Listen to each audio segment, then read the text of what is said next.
Welcome to Jets Rewind. I'm Marty Schupak in New York. I'm joined by my two great friends, Ray Clifford in Ohio and Ralph Schrager in up in Massachusetts. Ray, how you doing?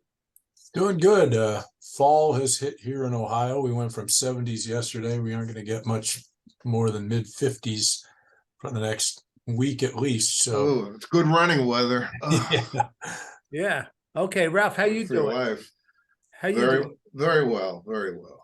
Okay. Can't complain.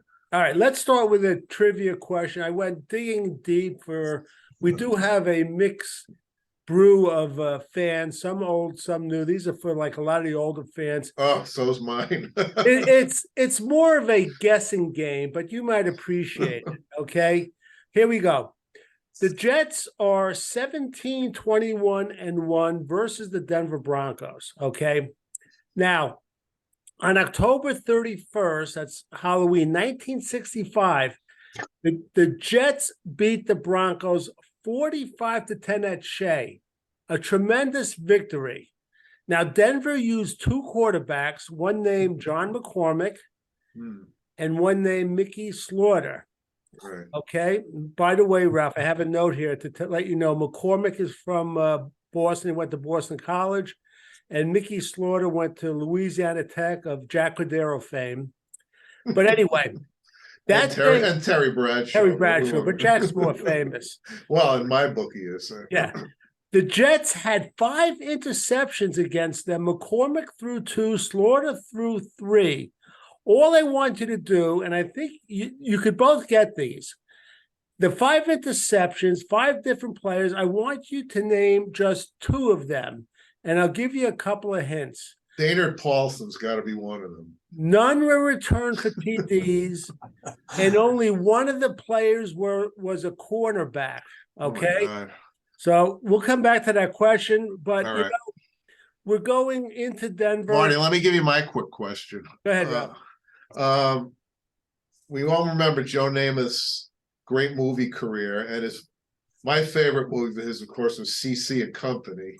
And Margaret. That's right, yeah. There was another Jet who had a small role in that movie. Can you name him? Interesting. All right, we'll come back to that, okay? And if you have no clue, I'll give you a clue later. My clue is good. Well, I will come back later. All right. Ray, Zach Wilson, again, I think it's a little bit overrated, but looking back at the film, he did look very good, made some nice passes, made a few mistakes, including that fumble. Do you see that he will improve against Denver, or do you think he regresses tomorrow? I won't be surprised if he looks, I don't know if it improved, but good again, similar to what he did. Denver's D isn't, and they just got rid of, by the way, they just got rid of Randy Gregory, which is a good thing for us. But I don't think their D was even as good as Kansas City's. And I thought at the last podcast he could maybe look a little better against Kansas City's D compared to what he'd faced before. And so, yeah, I don't see any reason he can't at least look as good. I don't know about better. I don't expect him to regress in this game anyway. Ralph, how about your feelings about I'm kind of the opposite. I think big picture, as the year goes on, I think he'll have some pretty good games, and I think he'll be a better quarterback at the end of the year. But I just have a hunch that he is going to have a lousy game tomorrow. You know, last year when they played Denver, their defense had a really good reputation, and we were very conservative against them, and they were tough. And I remember Garrett Wilson saying Patrick Surtain was the best corner he faced all year, except for Sauce. Denver, the Jets have not had great luck in Denver over the years, and I just don't get a good vibe about it. I actually think that he'll play well. I think Denver is there for the taking. You mentioned Pat Surtain. I think he's like the best cornerback in football. I think he's better than Sauce Gardner. We'll get into him a little bit later, but I expect the Jets to do well. And a couple of things, their offensive line is looking better. Robert Saleh announced that he spoke to Elijah Verituck and said, "You're a tackle from now on," and he agreed. Becton has looked better. They're playing better as a group, and also he took the pitch count off of Breece Hall. So I think all those things are very important, and I think they're gonna have a good showing there. Ralph, you're gonna say something? Yeah, I think the stability in the offensive line, getting it settled, I think they will get a little better as the year goes on. Certainly Tippmann will. So I think that's important. And it's funny looking around the league at some of these quarterbacks who are doing well suddenly, like Josh Dobbs and CJ Stroud. And I'm reading about the coordinators who were working with them. And I feel like it's so important for any quarterback to have the right people around them and the right system around them. And I really think with Darnold and with Wilson, the Jets really failed badly with both those guys. I think both of them could have done better. I don't know how much better. And I'm just hoping that the light bulb went on in Hackett's head and he's going to start mixing it up, getting more creative and putting him in better positions. And I think that's part of the reason you're seeing what might be the beginning of an evolution of his game, because I just think it means so much to these players. I think you're right. And Ray, what would you like to see them do with Zach? I mean, the obvious is, quick release, get rid of the ball fast, and maybe roll out. Anything else you want to see Hackett do with him?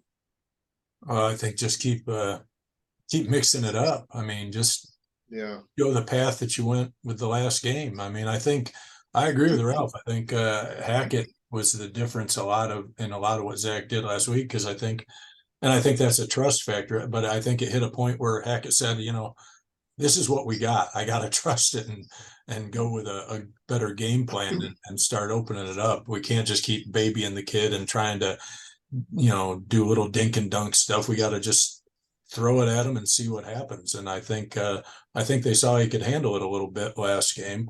Hopefully, I think that's what they saw. And I think he's just going to maybe try and expand on it a little bit. I don't think he's going to go crazy and try and throw a boatload more at him, but I think he's found the kid can handle some stuff. He made some good, quicker decisions, and I think he'll try and grow on that. Yeah, Ralph, DJ Reed is out. He's in the concussion protocol. And I had put down as a question, and I'll ask you, Michael Carter in there, do you think they're going to keep him in the slot, or do you think they're going to move him to cover the other wide receiver? I think that he's the best substitute for him.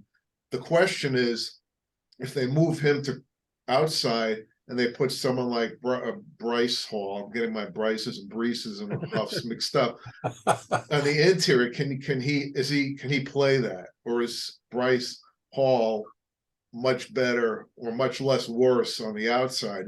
I think that's what he has to weigh. But yeah, in a perfect world, I would definitely want to see Michael Carter on the outside. How about you, Ray? Because I love Michael Carter. I think in some respects, I see him covering sometimes better than Sauce Gardner. Excuse me, Jet fans, but I'm only going by what my eyes tell me. But Ray, what's your feeling about Michael Carter? I would be okay with either, but the thing I don't know if it'll work with the way this is set up is that they don't switch. They don't switch sides. Whoever's on whatever side goes against that receiver, and I think that means if it's Hall, he'll get picked on. I'm not sure he can handle. Is it still Jerry Jeudy? Is he still the number? Yeah, but they have guys who are actually having better years than him. Marvin Mims is having a better year, and Portland Sutton. Sutton. I don't know that there's one receiver on that team that is scary at this point. I think they're pretty well distributed. Yeah. So, I mean, I'm not, to me, Brees Hall is a little Bryce Hall, Brees Hall. Bryce Hall is scary to me because it's just, I don't trust him as a starter. Honestly, I like him as an extra guy, but I don't think I would have felt much better if Eccles was there. Frankly, no, I don't like where he's played at all. Yeah. Not big on Eccles either, but I think Eccles might have been a better option. Maybe. Than Hall. Right. Who knows? Right, you know, and we've been saying it every week, but it's come to the point now. And I had said, you know, stick Bryce Huff in for Jermaine Johnson on third downs. But at this point, I want them both in there on third downs because, you know, Jermaine Johnson, that guy's a worker. He's Oh, going to break loose. And I know, Ralph, you think he's very good in the run, but Ray, I think he's going to break loose. I think they have to take um, snaps away from Lawson. And I'm sorry, I know the rookie McDonald, who I like, I think he's going to have to sit a little more. But yeah. what's your take on playing Huffman and Jermaine Johnson, giving them both more snaps? Oh, I like how Jermaine Johnson's game has improved since last year a lot, and I'm still mad because now I'm in my mind I'm seeing that 25-yard run by Mahomes and him getting held by that lineman, and how they didn't see it, I don't know, but it's still making me mad.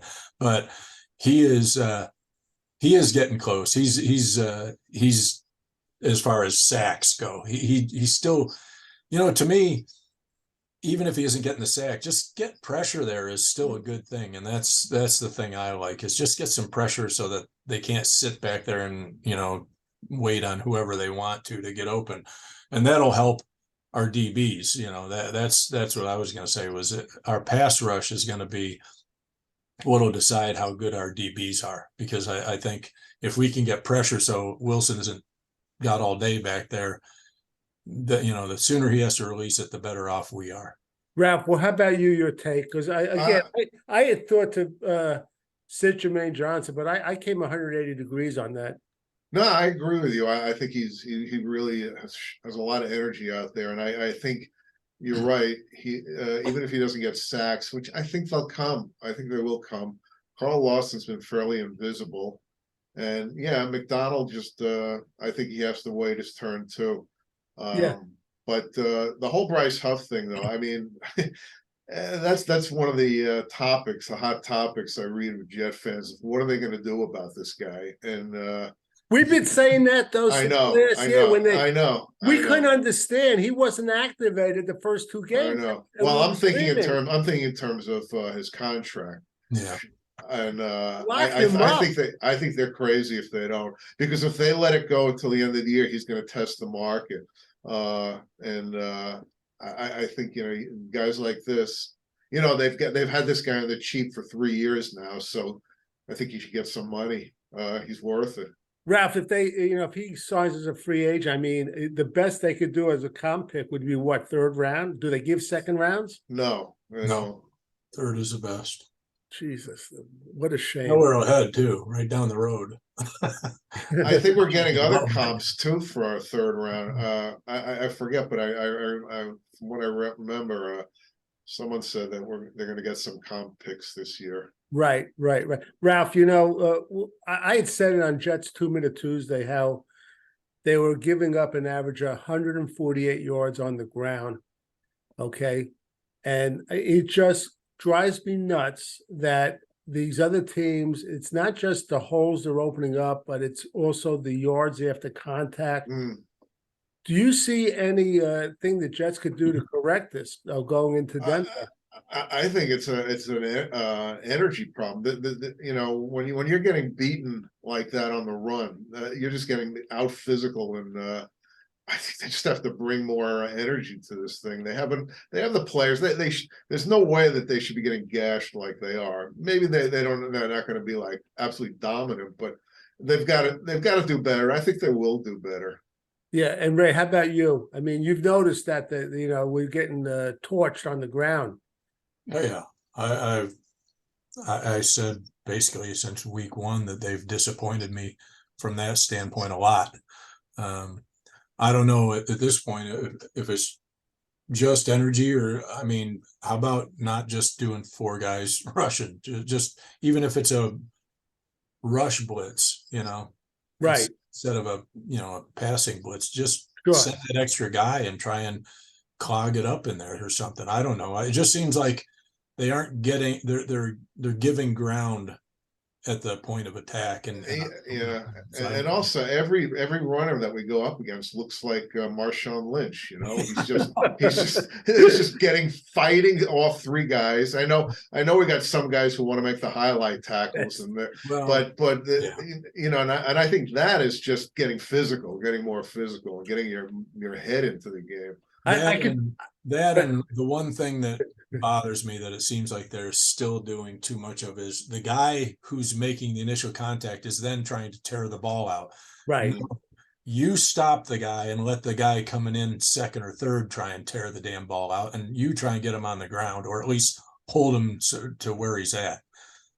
Yeah, it's funny because I thought their run defense would be better. Than they have Woods this year, who's really a plugger, and so I don't know. I think I'm going to address that because I put Marty's 5 key points to the game, which we'll get into after the over-unders. But, you know, it's funny, Ray. I could just see like NFL films, you know, saying, should we put away these highlights of Marshawn Lynch? He goes, no. We got to save it when the Jets play. Every Jet game, it seems down.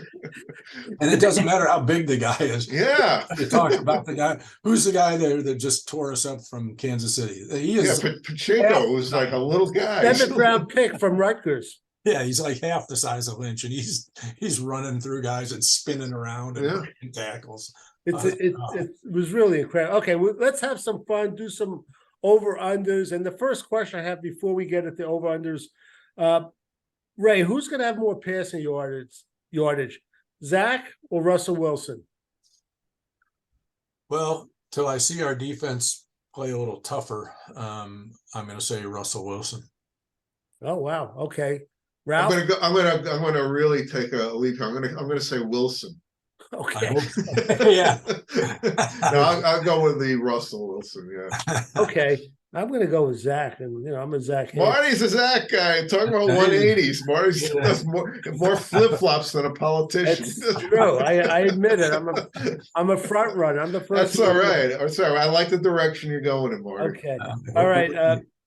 Zach, TD passes. The over under is 2.5. Ralph. Oh, under on that one. Yeah. Wow. You think like what, 2 the most? Yeah. One, I'm going to say 1. You think they, Ralph, do you think they put Surtain on Garrett Wilson? They did last year. I don't know if they flip-flop or not. They probably should. The Jets are the only team that don't seem to like to do that with a star cornerback, but yeah. Right. Okay, Ray. But we got Ruckert, and I think Ruckert I think it's good. I think it's good. Ray, Zach Wilson, TD passes 2.5. I'm feeling optimistic with 2. So I'll take 2. Yeah. I'm going to say he's going to do 3. Wow. Marty's all on the Zach. Yeah. I'm on the Zach bandwagon. All right. Breece Hall, as I said, Salah took his pitch count off, and I have over under for touches. 12.5,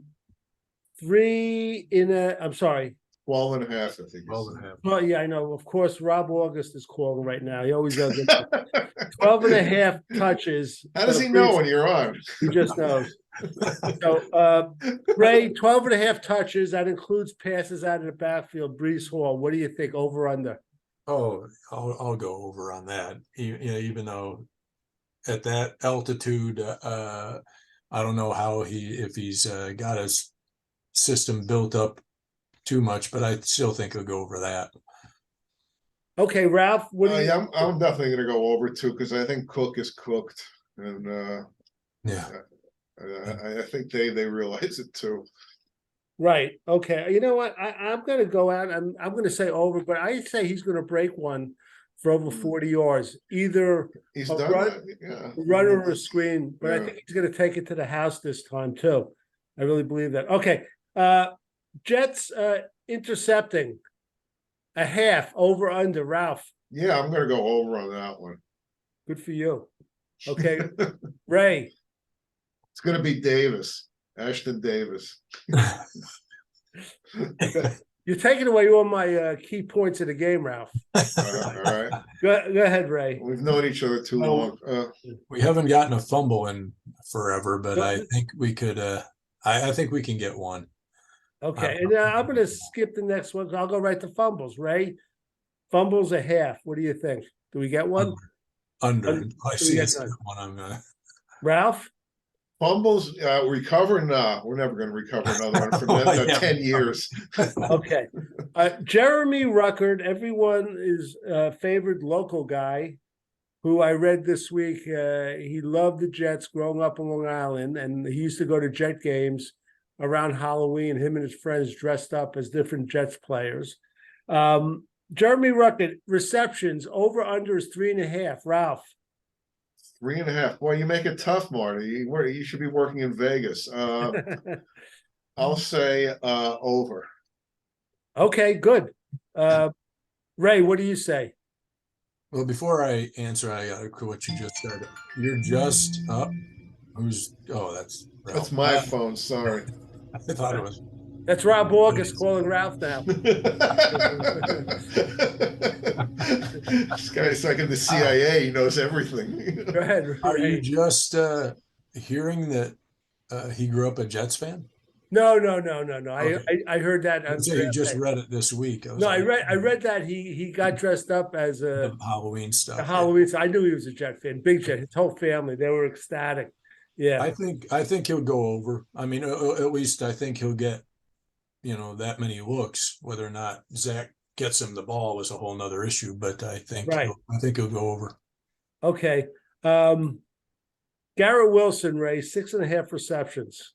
Remember, he might be facing Pat Surtain the second. I don't, if the call is right, I don't worry about whoever Garrett's facing. I think, because I think with Rodgers, I would have immediately said over because Rodgers knows about getting it, throwing him open, getting it to him quick, hitting tight spots. With Zach, I'm not as sure. I'm going to say under, but I think he can have at least 6. I don't think how many has he had with Zach as a high? Has he ever had over 6? I think he had 9. Yeah, 9 once. He had 9. Yeah, one game. I'm Okay. gonna go over on that because I think Zach knows if he doesn't throw to him, he's gonna get yelled at on the sideline by him. Okay, there you go. All right, we're gonna get into Marty's 5 keys to the game. Ralph's gonna give us music. Before we do, just quickly, not a Jet situation. Well, I wanted to predict the score of. We'll start with Ralph. The Saints are up in Gillette Stadium playing the Patriots. So I want to think the score is going to be who's going to win. It's going to be 17 for the Saints and 4 for the Patriots. 2 safeties. All right. Ray, what do you think it's going to be? I had not given any thought to that game, so I will say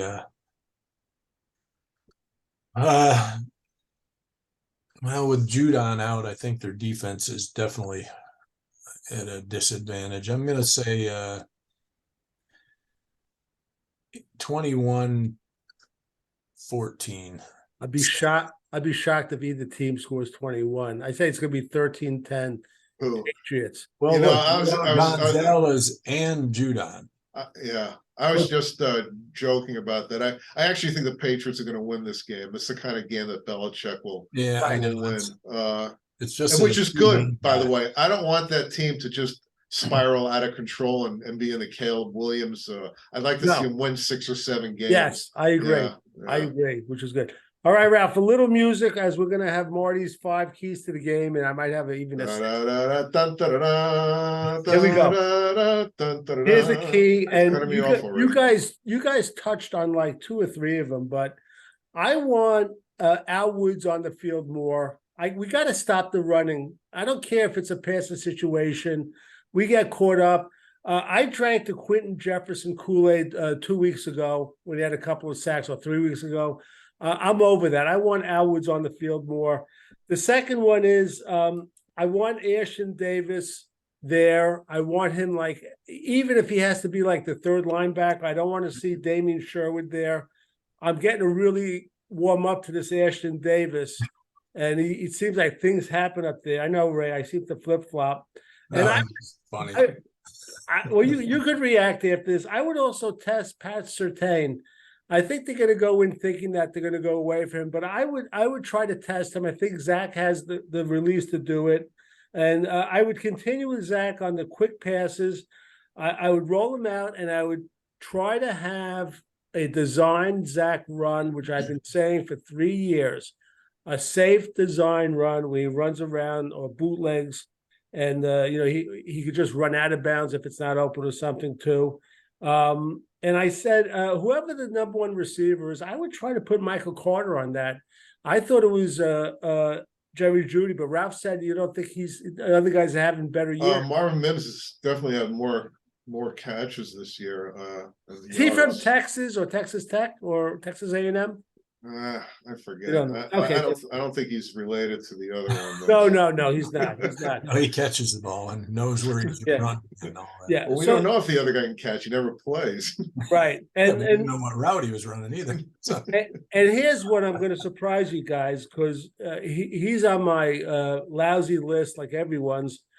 I want to isolate Dalvin Cook in the flat. I think he might have a good game. He's been looking horrible. He's been like almost going backwards on every time he has the ball.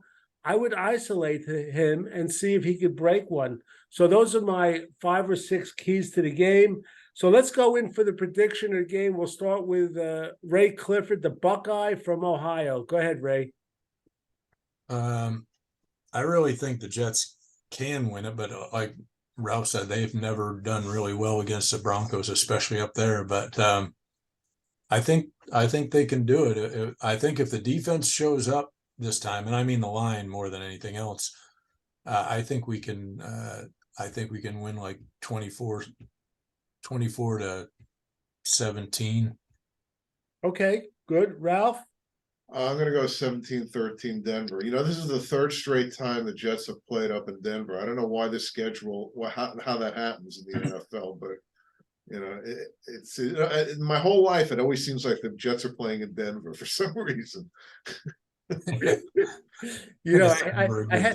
I had seasons like that too, Ralph, where I remember like it always seemed the Yankees were playing Toronto. It's like every day. It was just like it was unbelievable. But you hear that, Ralph? He's predicting Denver, Ray.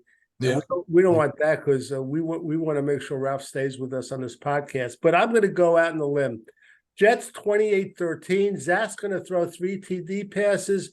Breece Hall is going to break one for a touchdown. So, Jet fans, you're going to enjoy tomorrow's game. It's going to be kickoff at 4:25.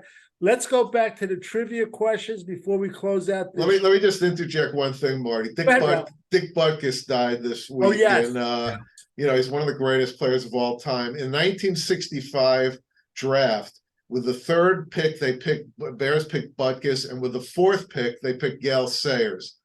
2 of the best players in the history of the game, and the only other first round where I can think of 2 players were even close to that was 1984 when the Jets drafted Russell Carter and Ron Farrow. But other than that, I should have put it on the agenda, because if we each have a Dick Butkus memory, you don't have to have one. But I remember in the 60s, we got tickets to a Giants game. It was a Saturday night game against the Chicago Bears.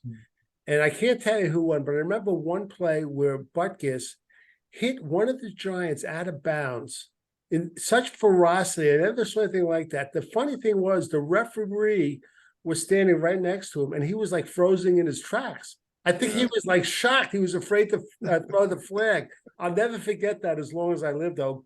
And the 2 greatest defensive players you ever saw were Dick Butkus and Lawrence Taylor. So main recipes. And by the way, I got to tell you, I can't tell you how many people, who's the former Bear coach, the tight end?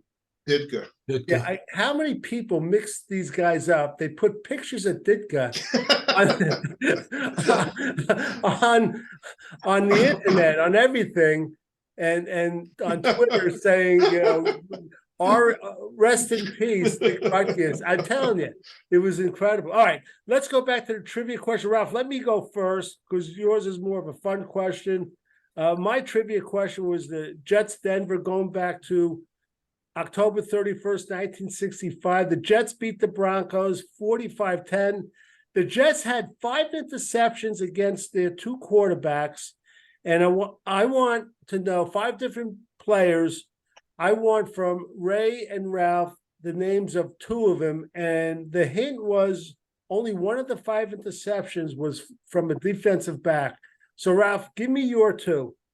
I'll say Billy Bear and Dana Paulson.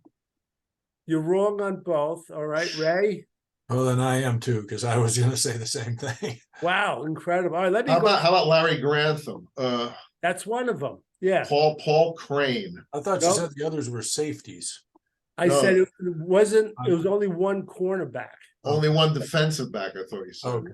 I know, I said one cornerback. And the cornerback was Ray Abruzzi. Ray Abruzzi. He was, and he returned one for 13 yards. Ralph Baker returned one interception for 14 yards.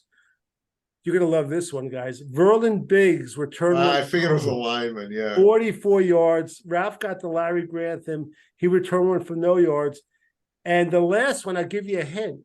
He was also a professional wrestler. Wahoo McDaniel. Right. Wow. Wahoo McDaniel returned one for 7 yards. So those were the 5 interceptions and a great victory by the Jets. I wish they saved some of those points for the 1999 game when they played him, or 2000. Remember? It was it was January of 98-9. Yeah. I wish they saved some of those points. But anyway, okay, Ralph, ask your trivia question before we. So my favorite Joe Namath movie, which isn't saying much, was CeCe and Company. Came out in 1970 on the heels of his Super Bowl win, and there was another Jet who had a small role in it. And you're gonna guess one? You got I'm it? going to say Joe Klecko. Joe Klecko, 1970. He's probably in high school. Oh, that's right. He was in. He was in commercial. Oh, he No, was. no. Oh, yeah, he was in a movie. He was right. smoking in the band. You're right. Right, yeah. So that's wrong. Go ahead, Ray. Ray's giving me the head shaking. You want a hint, Ray? I didn't. Go ahead. What's the hint? Here's the hint, Marty. If the David Clowney Award had been given back then, this guy would have won it one year.